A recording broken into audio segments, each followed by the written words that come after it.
तो सबसे पहले आप सभी को मेरा प्यार भरा नमस्ते। मेरा नाम है ज्योति नेगी और स्वागत है आप सभी का देवभूमि उत्तराखंड के विंध्येश्वर घाटी के इन खूबसूरत से हरे भरे पहाड़ों से। सुबह सुबह का टाइम है, अभी 8:30 बज रहे हैं। इसी के साथ आज के मौसम की बात करें तो घाटी में चारों ओर आज गुनगुनी धूप की किरणें निकली हुई है। वो इसलिए क्योंकि आज मौसम फिर से खराब हो रखा है। आसमान में देखिए हल्के हल्के बादल फिर से आने लग गए हैं और धूप बादलों के पीछे छुपी हुई है, इसलिए हल्की धूप निकली हुई है। मौसम सुहावना सा बना हुआ है। पिछले 2 दिनों से रोज शाम के टाइम पे बारिश पड़ रही है, तो इसलिए बारिश होने के बाद मौसम ठंडा भी हो गया है। इतनी ज़्यादा गर्मी पड़ रही थी 1-2 हफ्ते पहले, तो बारिश होने के बाद गर्मी से भी थोड़ी राहत मिल गई है। और अब धीरे धीरे करके पहाड़ों में ना मानसून भी आने लग गया है, मतलब मानसून ने दस्तक दे दी है हल्के हल्के। और बारिश होने के बाद पहाड़ों के नज़ारे भी निखर के आने लगे हैं। बाकी जो लोगों ने आग लगा रखी थी ना जंगल में, तो आग लगने के लिए जो धुआं फैला हुआ था चारों ओर, तो वो धुआं भी अब धीरे धीरे करके मिटने लग गया है। और पहाड़ के चारों ओर के सभी गाँव ना अब धीरे धीरे करके दिखाई देने लग गए हैं। पहाड़ों में अब हरियाली भी छाने लगी है। गांव के चारों तरफ के खेत खलियान खूब हरे भरे हो गए हैं, इसी के साथ पेड़ पौधे भी। आजकल कुछ दिनों से मंडवे की फसल में कंटिन्यू गुड़ाई का काम चल रहा है। तो गांव की औरतें देखिए सुबह सुबह 6-6:30 बजे के आसपास खेत खलियानों में आ जाते हैं गुड़ाई करने के लिए। सुबह सुबह मौसम सुहावना और ठंडा बना रहता है, तो इसलिए औरतें सुबह ही आ जाती है यहाँ पे गुड़ाई करने के लिए।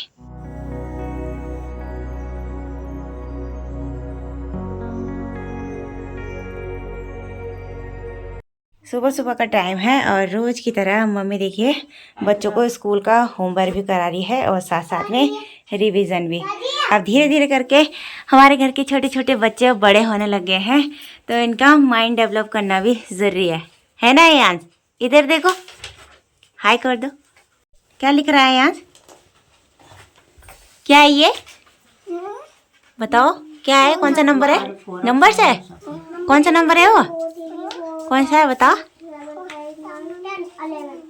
तो चलिए जी, बच्चों की पढ़ाई तो चलती रहेगी, इतने में हम अपना और काम निपटा लेते हैं अभी का जो मम्मी ने बता रखा है। भाभी ने सुबह सुबह गुठियार में गाय भैंसों को बांध के रखा है। तो अभी ना 9 बज चुके हैं और चारों ओर तेज़ धूप लगने लगी है।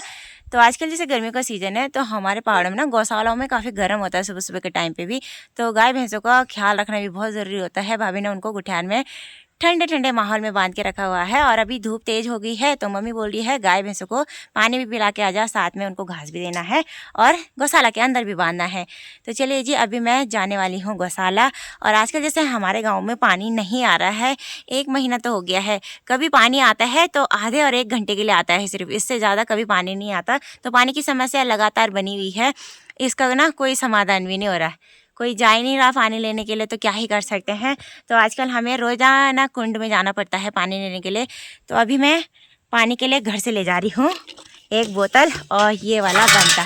तो चलिए जी, बर्तन भी ले लेंगे और सबसे पहले गौशाला चलते हैं। और गौशाला मेरे साथ अयांश भी आ रहा है, इसने अपनी पढ़ाई छोड़ दी।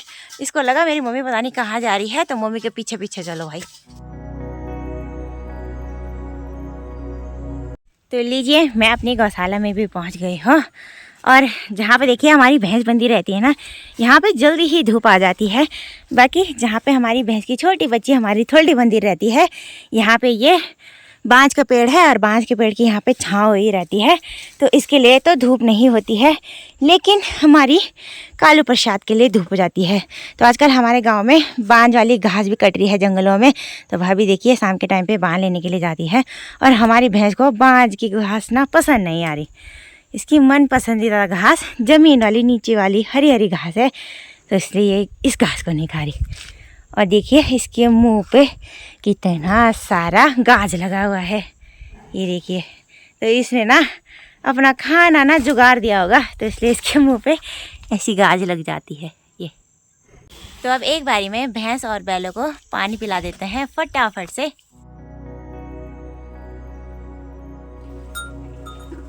दोनों बैलों और भैंस को भी मैंने पानी पिला के यहाँ अंदर बांध दिया है और साथ में इनको बांज वाली घास भी खाने के लिए दे दी है।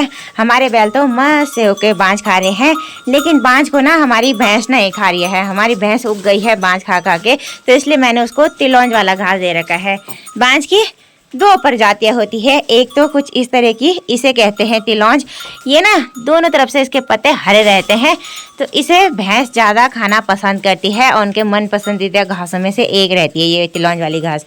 और हमारे बैल तो इतने भूखड़ हैं, उनको जो भी दो वो सारी चीज़ें खा लेते हैं। तो ये ना बांझ मस्त से होकर खा रहे हैं। और हमारा लल्लू सोच रहा है ये मुझे पिंडा देने आ रखी है। तेरे को पिंडा देने आ रही हूँ मैं अभी।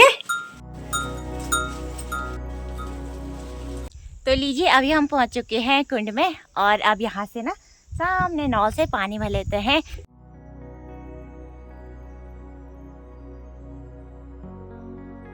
तो लीजिए पानी भी हमने भर लिया है, अब चलते हैं घर। पानी लेके मैं घर पे भी आ गई हूँ।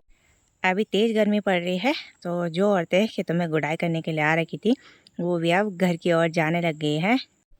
अभी सुबह के 11:30 बज चुके हैं, और माँ की देखिए इतनी दिन दोपहरी में चाय बन रही है, और अपना आप तो इतनी गर्मी में चाय पी रहे हैं और मुझे भी दे रहे हैं। मतलब हमारे पहाड़ों में चाहे कितनी भी गर्मी पड़े लेकिन चाय तो पीनी पीनी है। मतलब एनर्जी डोज है ये चाय, है ना। अब मम्मी के लिए तो ज्यादा ही और अयाश के लिए भी। अयाश को तो आजकल दूध छोड़ने के बाद चाय और दूध 24 घंटे चाहिए, है ना। क्यों चाहिए? तो मुझे भूख लग जाती है। अच्छा हाँ है। ये देखो इसकी शैतानी। तो चलिए जी अब गर्मा गर्म चाय पी लेते हैं। तो अभी के टाइम पे अंशु एक हिंदी की पोयम सुनाने के लिए कह रहा है। मम्मी कह रहा है मेरे वीडियो भी बनाओ, मैं पोयम सुनाऊंगा। तो चलो सुनाओ, कौन सी वाली सुनाओगे?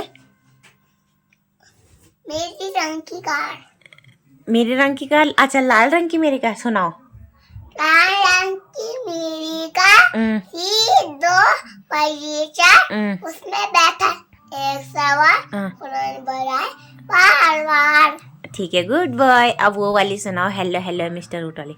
हेलो हेलो ए मिस्टर ऊँट, आओ मेरा अपना ऊँट, आओ ना घर की सैर कराऊं, अपना ऊँट बनाऊं, आओ सिलाऊं, आप सिलाऊं आपका सूट। ओके। तो ये वाली पोयम अंशु को थोड़ी थोड़ी आती है, मतलब पूरी नहीं आ रही।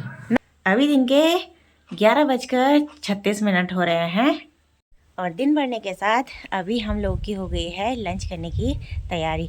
घर के सभी छोटे बच्चों ने और पापा जी ने तो लंच कर लिया है, और मैं और माँ बचे हैं लंच करने के लिए। तो चलिए जी एक बारी में हम लोग भी लंच कर लेते हैं। छोटे बच्चों को जल्दी भूख लग जाती है, इसलिए वो ना जल्दी ही खा लेते हैं। और मैं आ गई हूँ अपने छोले वाले रसोई में। तो यहाँ पे माँ ने आज के लंच में देखिए क्या बनाया है। तो आज मम्मी ने बना रखा है चावल, इसी के साथ चने और अरहर की मिक्स दाल है देखिए। और आज तो हरा साग भी बना है भाई। तो आजकल हमारे किचन गार्डन में मूली और राई के खूब सारे हरे पत्ते हो रहे हैं, तो दिन के टाइम पे हम लोग हमेशा हरा साग भी बनाते हैं। और इस लोटे में तो दही जमा रखी है। तो चलिए जी अब टेस्टी सा लंच कर लेते हैं।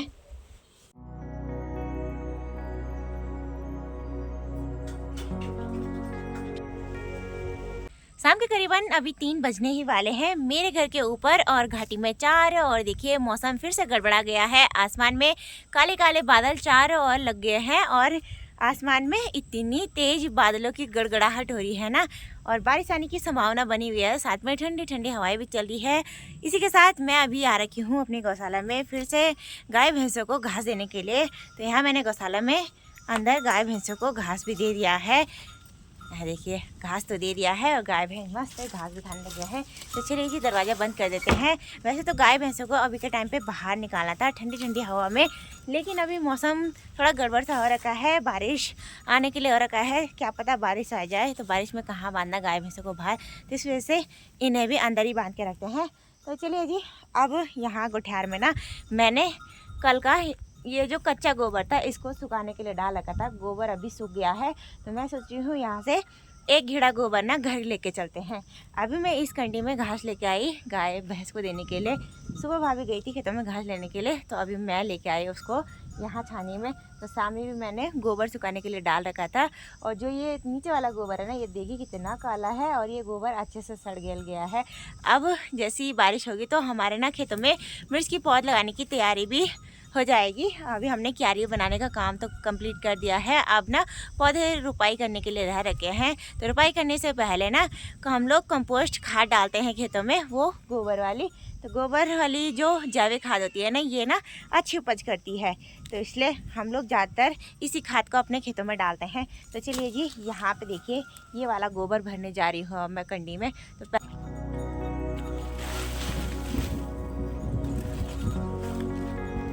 खेतों में ले जाने के लिए मैंने गोबर की कंडी भी फुल भर दी है।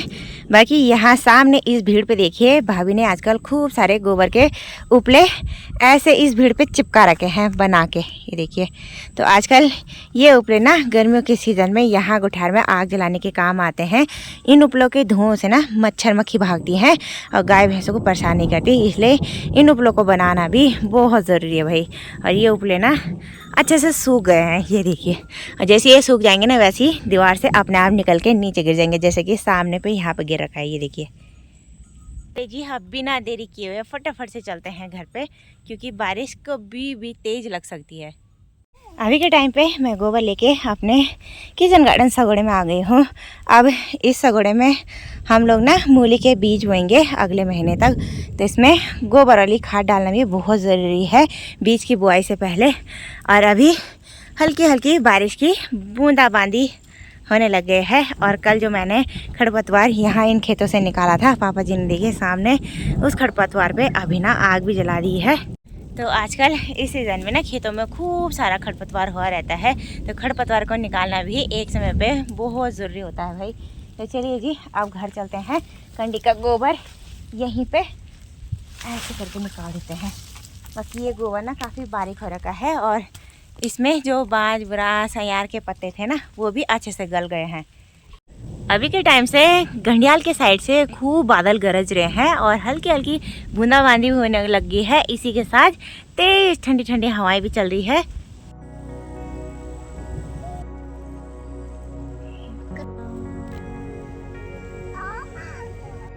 अभी शाम के लगभग 5:15 बज चुके हैं। हमने थोड़ी देर पहले सोचा था कि बारिश आएगी, लेकिन बारिश तो आई नहीं। इसी के साथ आसमान में थेलीसैंड साइड से बादल हल्के हल्के छटने लगे हैं आसमान से, और अभी हल्की फुल्की बूंदाबांदी तो हो रही है।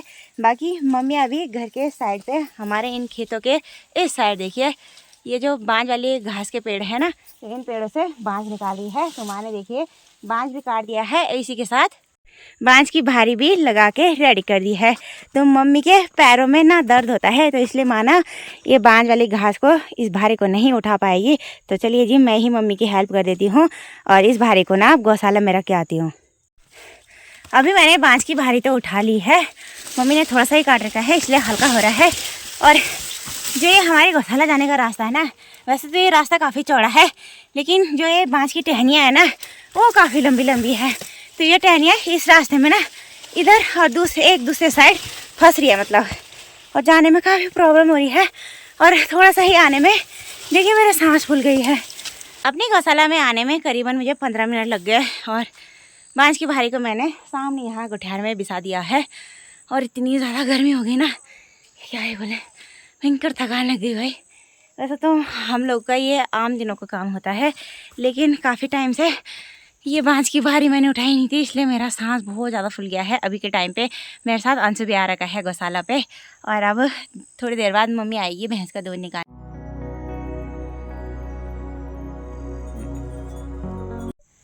तो लीजिए, अभी मैं गौशाला से गोबर की कंडी भर के ना अपने खेतों में भी ले आई हूँ गोबर को। और आपके बारे में, जिस गोबर को मैं लाई ना, ये गोबर गीला सा हो रखा था, क्योंकि ये पिछले साल का गोबर था और खुद पे इतना ज़्यादा गीला सा बना हुआ था ना, तो ये ना बस गया गोबर था। तो इस गोबर में इतनी सारी नमी थी ना, और नमी ज़्यादा होने की वजह से इतना भारी हो रहा था। मेरे पीठ पे ना इस कंडी के नीचे साइड के ये इस हिस्से के ना रेसे पड़ गए हैं, जिसमें काफ़ी जलन सी हो रही है। अब बाकी हल्की फुल्की बूंदाबांदी अभी भी होने पे लगी हुई है, और सामने के साइड से तो खूब बारिश हो रही है, लेकिन हमारे गांव में ना हल्की हल्की बूंदें पड़ रही है। बाकी ये पहली बारिश है इस सीज़न की, तो वजह से बारिश की बूंदें मिट्टी पे पड़ रही है ना, तो मिट्टी से एक अलग ही खुशबू आ रही है जो कि बड़ी प्यारी सी लग रही है भाई। अभी मैं आ गई हूँ अपने चूल्हे वाले रसोई घर पे। पापा जी ने चूल्हे पे भैंस के न्यार के लिए सुबह के टाइम के लिए इस बड़े से बर्तन पे पिंडा भी उबाल दिया है, वो भी हरे घास का। और यहाँ पे मम्मी करी है शाम के डिनर बनाने की तैयारी। तो डिनर में मम्मी अभी सब्जी काट रही है। तो आज की सब्जी में क्या बन रहा है देखिए, आलू और ये हैं बीन्स। तो हमारे किचन गार्डन में आजकल खूब सारी सब्जियां होने लगे हैं। तो मतलब अब हम ना मार्केट से सब्जी लाने की ज़रूरत नहीं पड़ेगी 4-5 महीने तक करीबन। तो माँ ने रात का डिनर भी बना दिया था। बाकी अभी हम सभी फैमिली मेंबर्स ने रात का डिनर भी कर लिया है। आज की वीडियो को इतना ही रखते हैं। अगर आपको वीडियो पसंद आई हो तो लाइक करें, शेयर करें। चैनल पे नए हैं तो चैनल को अभी सब्सक्राइब कर लें। मैं यहाँ अपने यूट्यूब चैनल पे पहाड़ लाइफ स्टाइल ब्लॉग, खान पान और ट्रैकिंग की वीडियोस डालती रहती हूँ। तो आप लोग मेरे चैनल को सपोर्ट और सब्सक्राइब जरूर कीजिएगा। मिलते हैं किसी नेक्स्ट अच्छी वीडियो के साथ। तब तक के लिए बाय बाय। जय देव उत्तराखंड।